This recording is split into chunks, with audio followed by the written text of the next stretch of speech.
Okay, my name is Richard Smith. I'm a sculptor. I'm with the Vancouver Island Sculptors Guild, and we're here at our first show at the new Community Arts Council of Greater Victoria in the Cedar Hill Recreation Centre. And what you're looking at here is my work.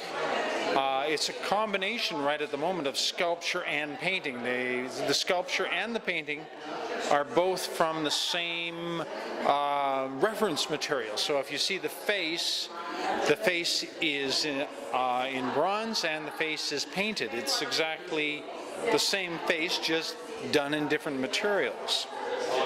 I don't really try to say a whole heck of a lot in my work.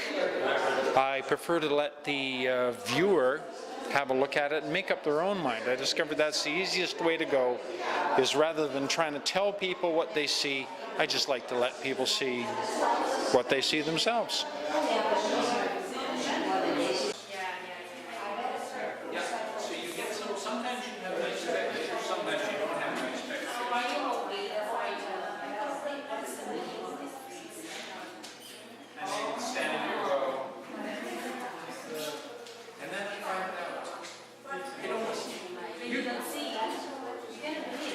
You just look, and you tell me. It is so much easier. Maybe some people would, yeah, it's not like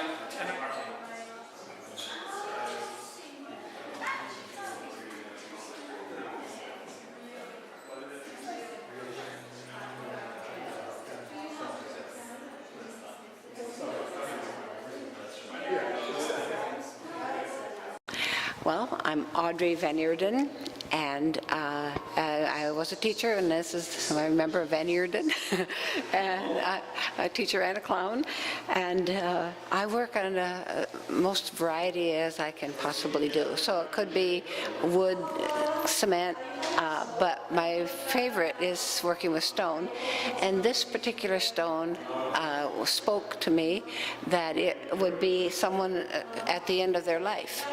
And although he's reached that stage, he's quite content with it, and his face shows that he's at peace, and his hair continues to grow after that point at the end of his life.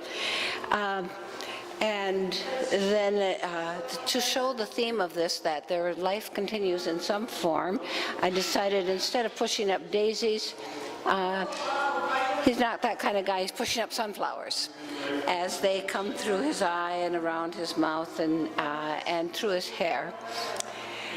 And the third step of this one, as I was thinking I was going to have him lying on his back looking up, I went to level this so it would be a good base, and I realized I can't do that, it's a footprint. It's the end of story. And so it was time to dance around the studio and say, thank you. The rock told me everything I believe to put into this. So, sometimes sculpting has its lows. Rocks don't always speak, and my goal is to follow the rock and be open to its lead. And this time it happened.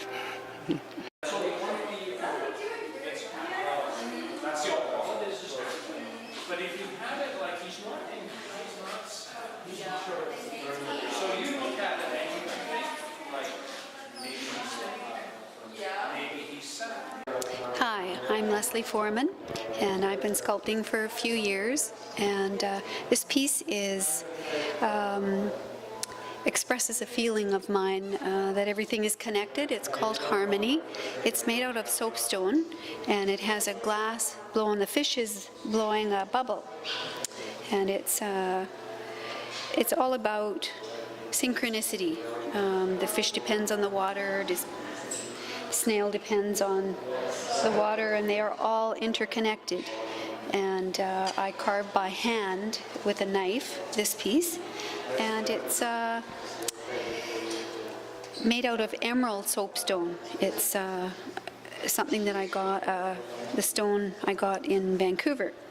And I have another piece, and it is made out of alabaster.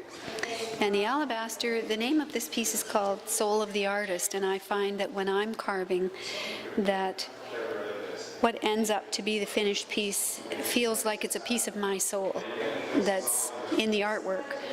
And I'm never more present than when I'm sculpting. There's no thought, it's just such a lovely place to be, because it's just pureness that you're carving from. So by the time you're done, you love the piece that you've carved, and it's the stone is what guides me and tells me what story it would like me to tell. And I just follow that. This is a hand chiseled with a tiny little chisel, and it's again made out of alabaster, and it really expresses a part of my soul that I don't have another way of sharing that. So it's quite a joy to be able to carve.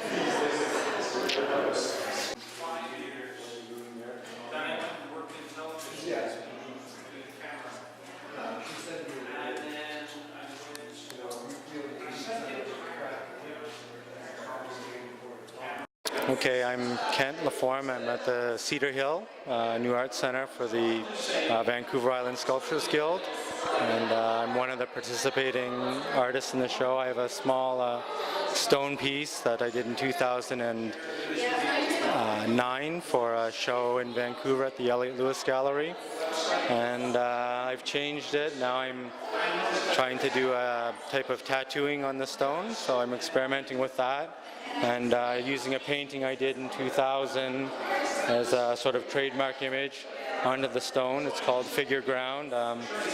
You know, I think the socks relate to a lot of the historical or cultural baggage of marble and figurative work, and relating to the body, marble work.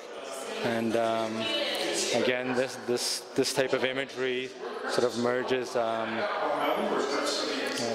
time span of youth and old age.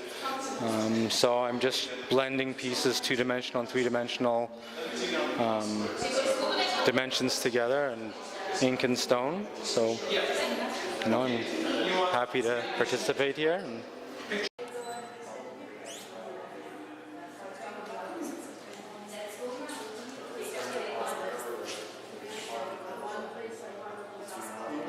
My name is Pavla. I'm a member of the Sculptors Guild for maybe 20 years or so, almost from beginning.